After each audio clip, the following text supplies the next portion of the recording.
Guys, welcome to my Lost Ark review, my verbal representation of the game.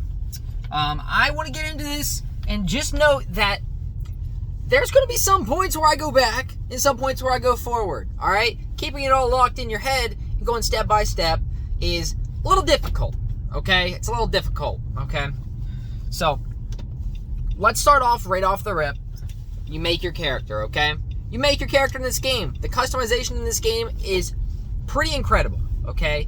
It is the second best character creation that I've had. First being Black Desert Online, second being this. And that's just off the top of my head over the years, okay?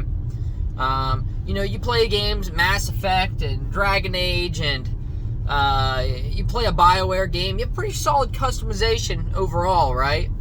World of Warcraft, terrible customization. Final Fantasy, not bad customization for your character, right? Pretty good. But this game just visually, I think it does it a lot better. Especially when it comes to presenting the characters as well in the intro videos. Now, mind you, Final Fantasy came out when like Halo 2 came out, right? Was it Halo 2 or 3? I think it was 3. I think WoW came out with Halo 2. It was something like that. So, it's been out a while. And I just wanted to give you guys a representation of, it's been a long time, alright? Mind you, Final Fantasy is getting a graphic overhaul, and, in 7.1, or 7.0, I'm sorry, for whatever the next expansion will be, which won't be for another, maybe a year and a half or two. But that's just something to think about, right? So for customization, it's probably second on the tier list, from my knowledge as of right now. So getting in, creating a character, pumping into whatever the next game is. I'm not gonna hit you, bro. They thought I was gonna hit them. Stupid. So getting into whatever the next game is. Oh wait, I don't even remember what I was talking about because that dude was over here beeping at me like an idiot. All right. Whatever. You get into the game, the prologue, okay? The Prelude. It's got a solid intro to kind of give you the baseline of the story, right? You're this all this super juicer character. They give you a slight backstory similar to how Guild Wars 2 is, and then they go forward into you are the chosen one type thing. And then you have a bae, her name is Beatrice, and she is this angel lady thing, kind of representing of like Valhalla. You kind of get that feel of it, like that Thor Valhalla feel. And she just gives you a general path, like, you are chosen, and you will do great things, stuff like that. So you get into it, you finish that up, and then you go straight into that prologue where you're just on a ship. Alright, it doesn't tell you why you're on the ship, you're just on a ship. It doesn't tell you how you got to the ship part. When you're on the ship, you go in there, it's about an hour and a half, prologue. And it teaches you about the game, press K on keyboard to pull up skills. I for inventory, P for your character portrait.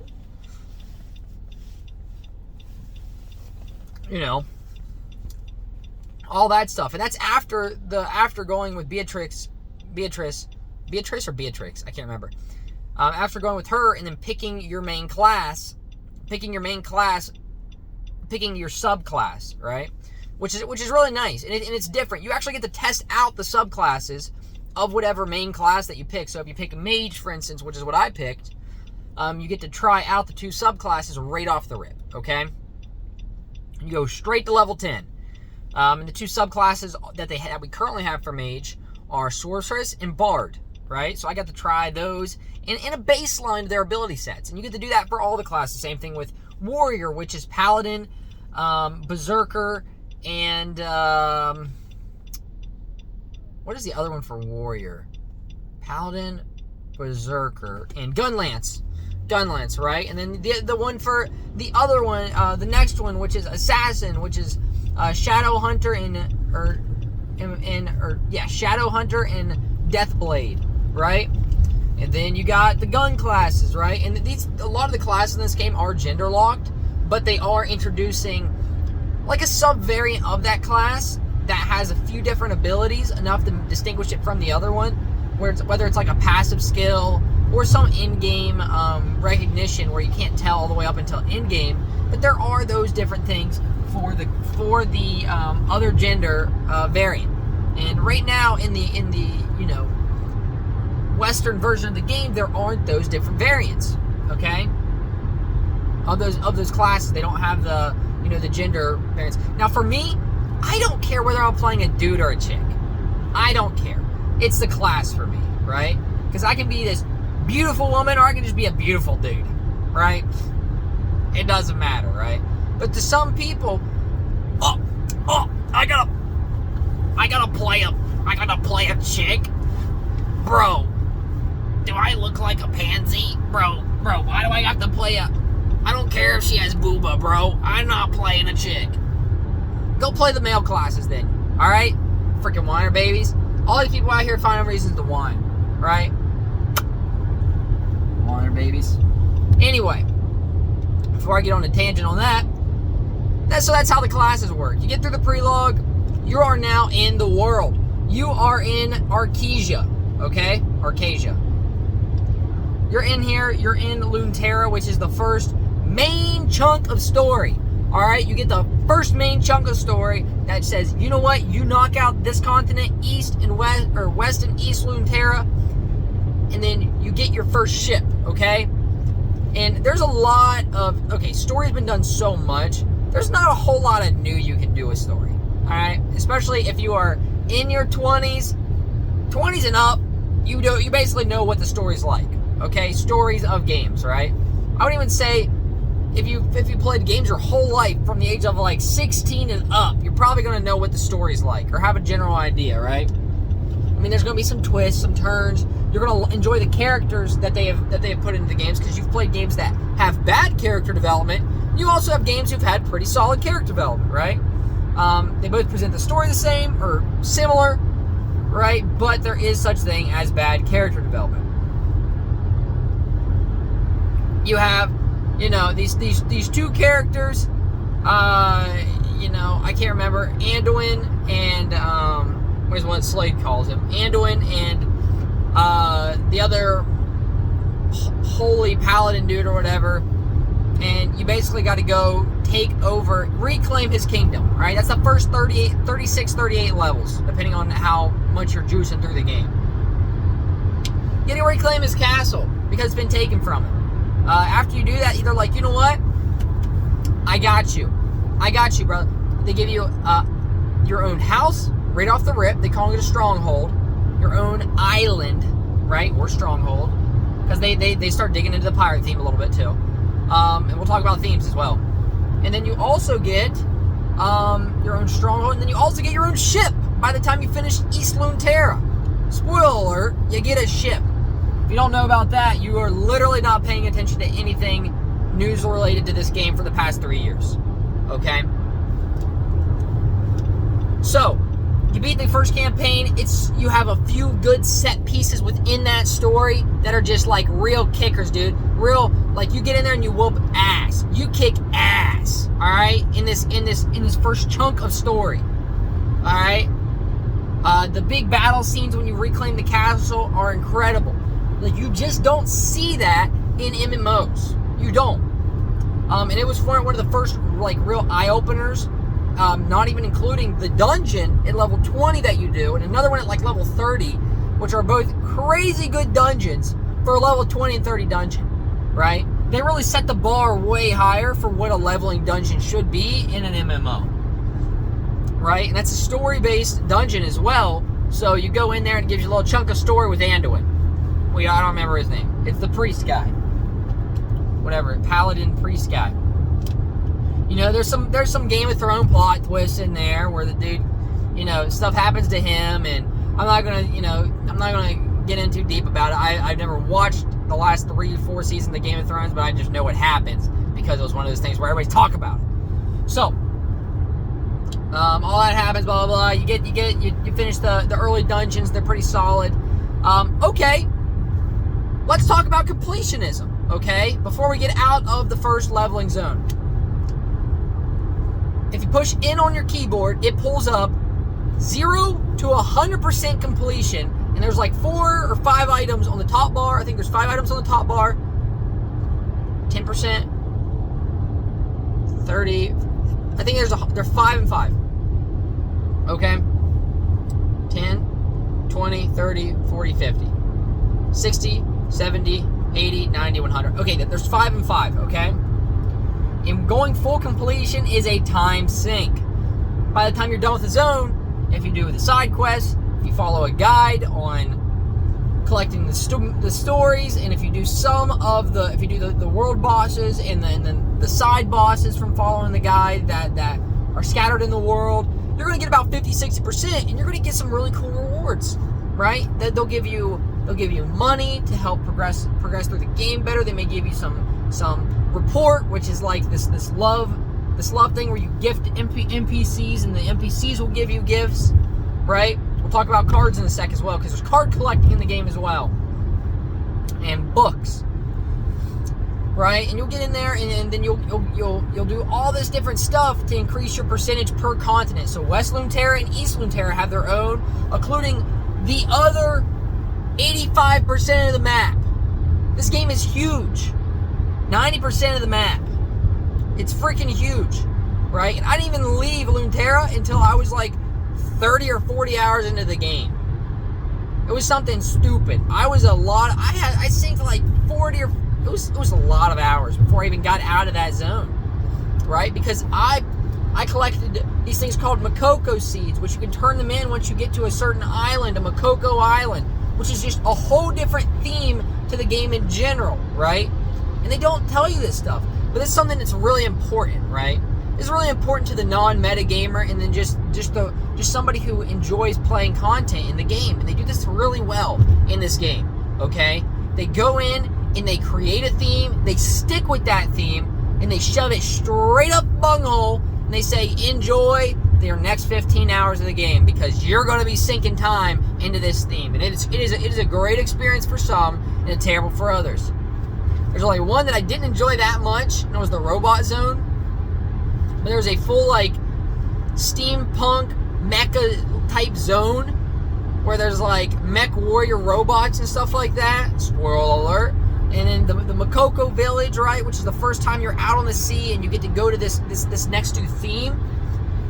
It's literally like you shrink down to like 1/10 of your size, and you're in this like little people world where everything's bigger. Like shoes are huge, right? And like you're in this fairy type miniature, I think it's more of a miniature people world, right? Where they have like goggles are like on the ground, and they're, you know, the goggles themselves that are usually this big, and you're like this big versus the goggles that are this big, and you can just see like everything's just huge, man. And it's just such a cool experience being little, and they created all these assets and stuff too to get you into this new themed zone, right? And they explain all like the little things, and it's not a 10 out of 10 explanation by any means. It's a solid between 7 and 9 most of the time through the game. Between a 7 and a 9 and all the story stuff in the game, right? Oh yeah, I didn't talk about voice acting. The voice acting for the most part is pretty trash. Alright? That scale is between a 5 and a 9. Okay? There are a few handfuls of voice actors in that game that do a fantastic job, who stay between an 8 and a 9. Okay? And I'm talking 5% of the game is voice act like this. Alright? Maybe 5%, maybe 10%. But for the most part, the voice acting is pretty trash. I don't know why. I don't know if they rushed it or what. Okay? But the voice acting just... Example. The dwarves. Some of the dwarves sound like me. Hi, how's it going? Wow, I'm really glad that you came here to my blacksmith and are working on the crown. I shouldn't sound like a dwarf. All right, this should not be the dwarf sound of a 5'4", very boofed up man. All right, who drinks cold ones with the boys and his juiced up ladies all the time. That's not our representation of what dwarves are. They're big, they're strong. You know, they're big, strong dwarfs. And even I can't do it that well. But you get the point, right? They talk like me. And it just throws the whole vibe off, dude. Vibe check. Shoo. Vibe, good, shoo. Like, recalculate, right? And I know there's a time sink of what they had to work with, right? They only had so much time to work with what they had. But these are things that you have got to get right. It's very important for the immersion of the world, right? We'll get back to the dwarves in a sec. So, you get through, you're looking for arcs, okay? That's why we're Beatrice. That's where we're you know. So the first, 5 minutes of the game, they tell you about the arcs, and you're going to go look for them to save the world or some crap. Right? You finish a continent, you finish the first main continent, Lunaterra, you get an arc. Spoiler alert. Not so spoiler. That's literally what you're searching for the entire part of the game. You have 1 out of 7 of them. You do the next continent, you get an arc. You do the next continent, you get an arc. And it's a theme, alright? For the most part. I think there's only 1 or 2 continents where they don't follow that theme, from my understanding. But that is the running theme of the game. So, by the time you are about level 50, you're going to finish Makoko Village, then you're going to finish, which you can do them out of order if you want, then you're going to finish the, Mortal Kombat / Dragon Ball Z zone, okay? This Chinese, the Chinese, arena, fighting arena, I can't do the thing. You're going to finish that zone, you're going to be hit 50, right? Soft cap is 50. Okay? So let hit 51. And we'll talk about this right now. To go from 49 to 50 is about 1 million XP. From going to 50 to 51 is 43 million XP. Okay? Let's put that into perspective. You have to hit level 50 43 times basically, right? And you still get XP for all the content that you do after this. So eventually you will get another skill point, or 3 skill points, I think, per level, or 6 per level, or something like that. I don't know how they do that per level after that, but it's irrelevant right now.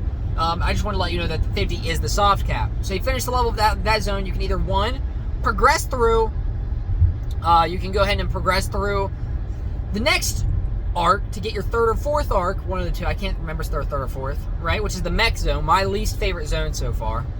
Some people love it. Steampunk zone. Or you can go into Vern Castle, and you can go into that zone and start working towards your Awakening Stone, which is your next power spike ability, right? It's to get you in to basically start doing some in-game content, right? That isn't just story-based in-game content, right? So you're in this zone, you're really pumping, you're let's say we go to Vern, okay? Let's skip the other mecha zone and not worry about that for now. You can always come back to that zone whenever you want, right? So you go to this next zone, and you're doing the story. You do the story, and it's pretty good. It's not bad, but you meet one of the coolest characters in the game. This ghostly dead white knight guy who's back to life. He doesn't know how, right? And you go and you help him defend his people. And he is a badass. He comes in and he's a gun lancer. He's got a good voice actor, an 8 out of 10 voice actor. He comes in and just whoops ass, right? He's an ass kicker, dude. All right? And he goes in there and he's just, it doesn't matter what you're doing, whether you're in a dungeon or what, a story-based dungeon. He's just, boom, and he's just, he's holding it down, and you get the feel like this is a gun lancer, baby. This is somebody who's in the paint, just there to protect his people, right? You get the feel of that character. And that's something that they portray really well with different zones and themes. And they portray it very well. What's up, girl? They portray it very well with this character, right? And this just goes right back to what I was saying, that you're going to get in these moments in this game that just draw you in even deeper. Like, you want to know more about this world, even though it's not a 10 out of 10. But for the most part, they consistently keep it about an 8, right? And this is an opinionated, right?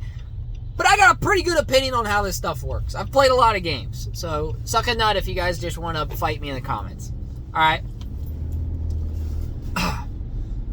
So, you meet this character, you get through the story, you get your first awakening ability, which is your V ability, right? So you have a set of 8 abilities, 8 or 4 and 4 up and down, I think. Yeah, 4 abilities here, 4 here, up and down. I didn't talk about skills. We'll talk about skills in a sec as well.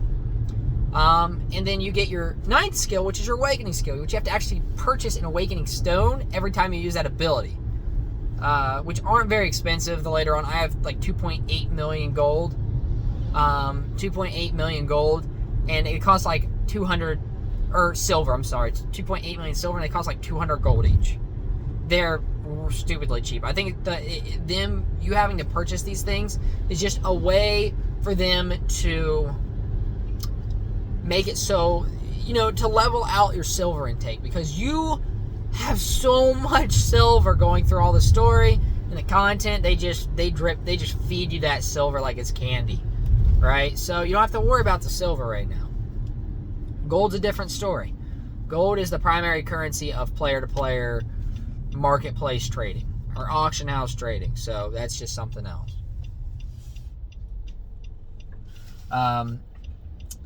Yeah, but your awakening ability is super cool. It's usually between on a 3 to 5 minute cooldown between which character you're playing on. And it is an ability that is going to save your life, or just do an absolutely stupid amount of damage. I play a bard through the whole thing, and a bard is apparently one of the harder classes to play because of the lack of damage output that they do. I would have to agree. Okay, I can pump sometimes, right, for like main story stuff, but when it comes to doing dungeons or doing solo content, I just have a harder time. You just have a little bit harder time with the bard character, and it's okay. But that's just where you're at, dude. Okay? So, we've got awakening ability. Let's talk about what it's like. Let's talk about what it's like to play as, do the C. Let's do the open content, right? Let's talk about the open world content, okay? The C's. So, as a pirate, once you get into doing the pirate life and you go to these different islands, right? And the islands give you great material for in-game progression. They give you these life shards, the green life shards, which is tier 1 content. Tier 2 content is blue. And tier 3, if I'm not mistaken, is red. Life shards, okay? All this stuff is fairly important for the most part, right? On how this stuff, really affects your game. And this is where like the grind gets into, and understanding how to not waste your materials. So, what I would recommend everybody to do for the end game, because it ends up becoming percentage based at level once you hit. Okay, so once you get your 302 gear, this is the start of end-game progression. You're going to have that 302 gear all the way up until 420 gear, if I'm not mistaken. Or 402 gear, or 400 gear, or something like that. And what you do with that gear is every time you upgrade it, maybe it's 480. I can't remember. Every time you upgrade that gear, you use those life shard coins, okay? Those life shard progression gems. And once you're getting, there's 15 levels to your gear. Every time you level up a piece of gear, it goes up 20 gear score. All right? Again, the numbers may be a little skewed, but that's what happens. It goes up 20 gear score. Once you hit level 5, you then start getting from 100% 100% completion of upgrading a gear, 100% chance, to an 80% chance or 90% chance. Then it goes to 80%, all the way down to 40% chance to upgrading your gear. This is where people start dropping off the game. If they haven't because of the grind and just playing through the content, or if they just decided to zoom through the content and not read anything, they are now getting frustrated because of how the progression works. My car's busted. So, now that you understand, that you will start losing points of progression from getting unlucky, it's really showing its Eastern audience, right? It's really showing how what they have learned is what is acceptable and what Western audiences usually don't enjoy.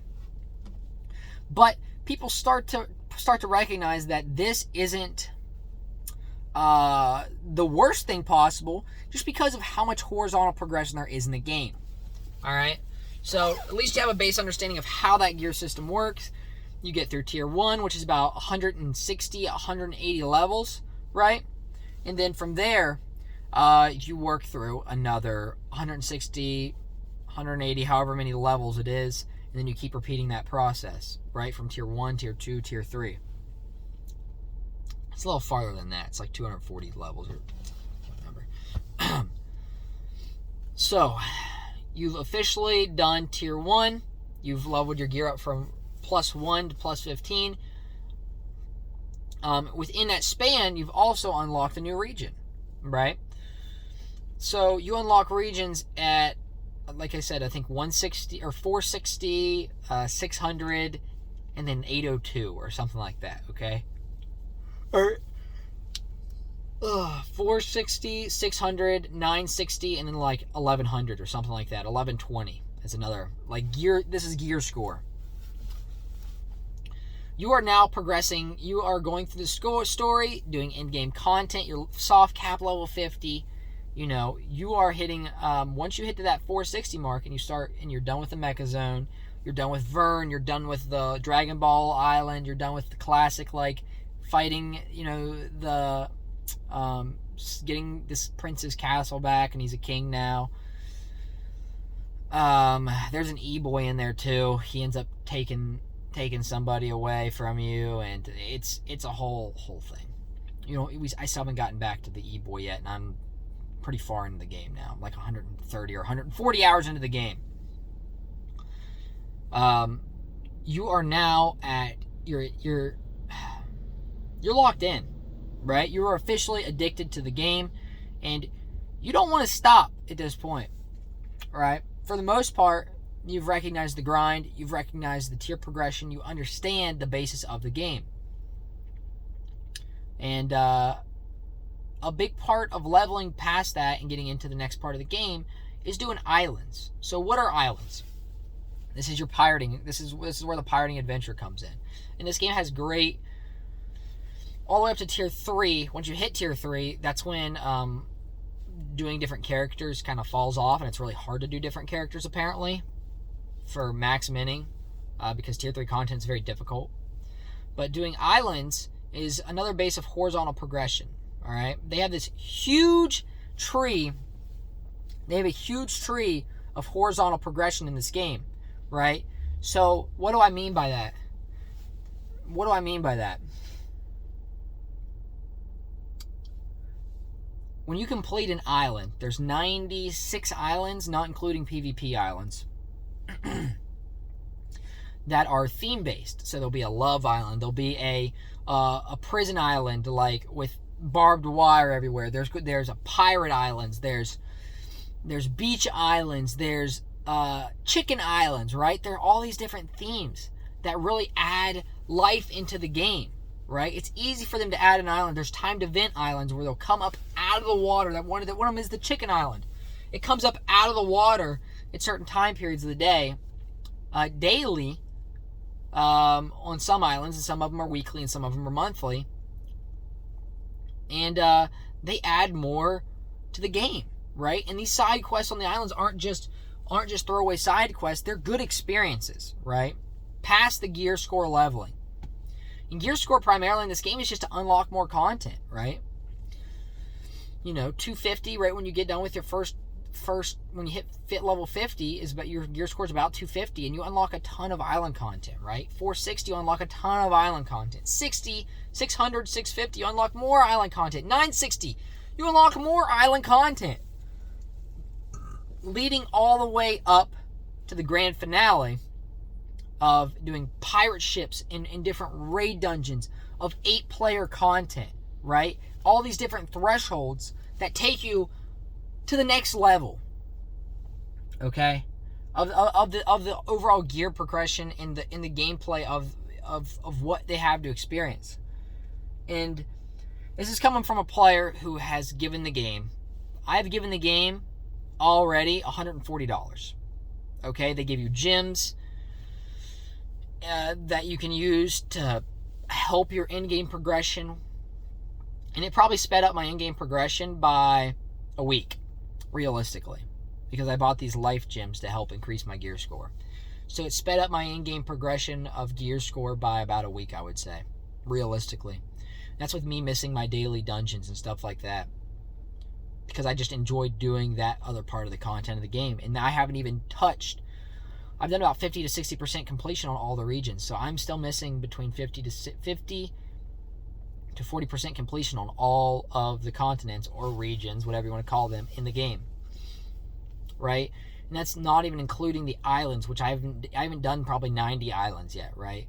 I haven't done my other awakening ability, because you get 2 awakening abilities. And a lot of some of these islands are 1 to 2 hour experiences depending on what you do, but most of them are between 10 to 30 minutes, right? They're just good chunks of content. And I can definitely see where the in-game progression. Let's talk the cars. Let's talk the skills in the cars before I get into in-game. Skills are super awesome. They're diverse. You have a diverse set of skills, and you can literally click the plus button to increase the skill level. 3 skill points, 7 skill points, and 10 skill points per ability. You have 3 different options to upgrade that one skill. So 3 here, you can pick one. 3 here, you can pick one. So 3 skill points put in, 7 skill points put in, and 10 skill points put in. You can pick one of the 3 runes on all of them. It's a 3x3. And whenever you level up, you get skill points. Some completion areas give you +3 to skill points. Some reports, which is like character engagement within the game, give you skill points. Events give you skill points. Islands give you skill points sometimes. So the whole game just promotes you continuously doing all the content, right? So no matter what content you're doing, you are progressing your character, which is really nice. And you can take those skill points away and add them whenever you want. They promote build diversity and trying out different stuff in the game, which is just a beautiful thing that you do not see very often in games. And it's a very important thing to do, right? Because for me, I have 2 different builds right now, or 3 actually. I have a build for solo content. I have a build for chaos dungeons, which I haven't even talked about the dungeons yet in this game. And I have a build for doing harder in-game content. Support build. And you're going to use all the different build diversity depending on the situations, and it's great that they give you that, right? The card system, basically you can go around and collect cards in the world, like trading cards. You have a slot of 6, and you can socket those cards in. If you complete a full set of 6, though, it'll give you a different bonus. If you level up each individual card, if you level up 6 cards to level 5, then you get a juicer bonus of that set of cards. You can do 2 cards, 2 cards, 2 cards, where they each give you a set of 2 bonus, and you can just collect cards from just completing content in the game again. Any type of content you complete, you can get cards for. Man, I have to crap. Oh man, I have a crap stirring up. My stomach's killing me. What else? Dungeons. I'll talk about dungeons real quick, and I think that's pretty much the basis of the game. From everything that I have to offer for you guys on Insight from my 34-minute review of how the systems work and what I've been doing to enjoy them. But let's talk about Chaos Dungeons, the Tower, raid or Guardian raids. So Guardian raids are, think of Monster Hunter. You have flares, you have healing potions that you can use, set amount. They are copy pasta, simplified versions of Monster Hunter killing monster content. The monster has a set number of mechanics that are sometimes difficult or easy. Some monsters you can use bombs to blast off their tails. You can use different mechanics to stun them. You have to sometimes switch your build completely to take down certain monsters if your gear score is right there. Like if the monster is 460 and you're 460 gear score, then you're going to have that different avenue to go in, and you're going to have to really work towards max-minning your gear to kill that monster, right? And you have to complete. There are 4 tiers. There's 4 monsters in each let's say tier, and there's 4 tiers. So as you progress through the entire game, you're going to progress through 16 different monsters, which are all difficult. Some of them are crazy difficult, and some of them are hard, depending on how good you are and how your team is stacked in the game. Having one support on your team will make or break your team, by the way. Having a support, which is what I play, is very important in the game. Just one. You don't need a tank. You just need a support. So, Chaos Dungeons is a turn-down version. There's just mass mobs everywhere. You go in there, you wreck house. There's rest bonuses that you can get for not doing them a day. Otherwise, you can do 2 a day and get big fat rewards from them, fat juicer rewards. And then there's the tower, which is solo content. You progress through the tower, you unlock more just collectible content. You unlock some percent or some like flat stat increase bonuses to your roster or all your characters. This game is very character friendly. It is very alt friendly all the way up until tier 3, which is like 1100 gear score or something crazy, 1060 gear score or something like that. So it just takes a very long time to get to that point, right? So you can switch around characters and figure out what you want to play, and just recognize the farther you get in with your main character, the easier it is for you to level up your alt's gear score. So there's also these things called engravings, which is more end-game stuff for progressing your character and making them even stronger. And then there's gems, which I haven't even got yet, which I'm about to get. And I'm doing the 600 content right now. My gear score is 960. So there's still a little bit I haven't done that I can't explain on how the gem system works, other than they passively make you stronger, right? They make your abilities more fluid and things like that. But overall, that is the basis of the game. Guys, I love this game. I like this game a lot. It's paid for convenience, not pay to win right now. It's paid for less frustration in the game as well, the farther in you get. I can easily say this isn't a pay-to-win game, and it also depends on your version of winning. There is PvP in the game, and PvP is all baseline. There is no pay to increase, variance of your gear and this and that in the game, which is nice. It's just an overall fun experience. And if you have, I would say probably a few hours a night to go in there and have a good time, you're going to have a great time. If you have 5 hours a week, you're not going to have as great of a time. And that's just the truth. I don't think I would, right? I think a few hours a night is very important to have in a game like this. Otherwise, you're going to be so overwhelmed with content.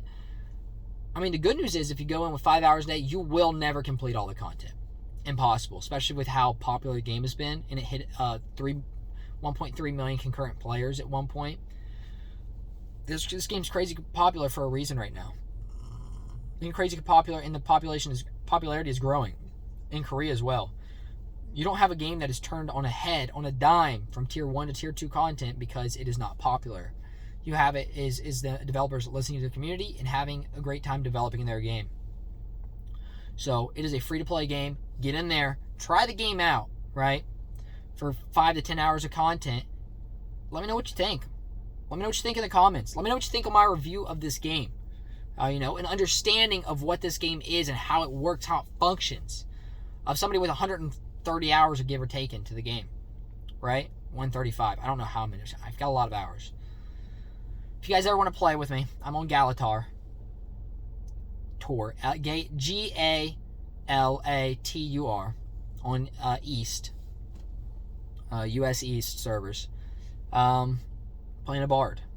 Enjoy the rest of your guys' day. All right. Thank you for watching. And so far, this game is an absolute 8 out of 10 right now for me. The percentage-based progression, when you start getting to that, is the only main frustrating thing that'll get you sometimes. But overall, there's islands to mitigate that. There's horizontal progression to mitigate all of that. And don't just pump for your item level, guys. Enjoy the game. And get in there and play the game and enjoy it. Because you are going to have a great time. All right? Peace out. And make sure you check out my other content. Thumb me up. Sub. Comment. All that crap. And I'll see you on stream. SinFizzy out, baby.